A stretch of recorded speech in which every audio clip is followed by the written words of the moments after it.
আলোর গতিতে 1 সেকেন্ডে পৃথিবীর চারদিকে আমরা কত পাক মারতে পারবো জানেন? বন্ধুরা, এই ভিডিওতে আমরা দেখব যে সৌরজগতের বিভিন্ন গ্রহের চারিদিকে আলোর গতিবেগে 1 সেকেন্ডে আমরা কত পাক ঘুরতে পারি। সবার প্রথমে আমরা দেখে নেব শুক্র গ্রহ। দেখুন, শুক্র গ্রহের চারিদিকে 7.89 পাক ঘোরা যাবে 1 সেকেন্ডে আলোর গতিবেগে। তারপর দেখুন বৃহস্পতি গ্রহ, এটা আমাদের সৌরজগতের সব থেকে বড় গ্রহ। তার চারিদিকে আমরা 1 সেকেন্ডে আলোর বেগে ঘুরতে পারবো 0.68 পাক, অর্থাৎ 1 পাকও পাচ্ছি না। তারপর দেখুন নেপচুনের চারদিকে আমরা আলোর গতিবেগে 1 সেকেন্ডে ঘুরতে পারবো 1.94 পাক। সৌরজগতের সব থেকে ছোট গ্রহ বুধ গ্রহ, তার চারদিকে আমরা 19.6 পাক ঘুরতে পারছি 1 সেকেন্ডে আলোর গতিবেগে।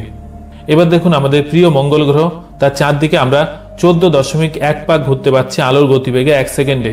শনি গ্রহের চারপাশে আমরা 0.8 পাক ঘুরতে পারবো 1 সেকেন্ডে আলোর গতিবেগে। এবার দেখুন আমরা পৃথিবীর চারদিকে 1 সেকেন্ডে আলোর গতিবেগে কত পাক ঘুরতে পারছি, সেটা হচ্ছে 7.5 পাক ঘুরতে পারবো।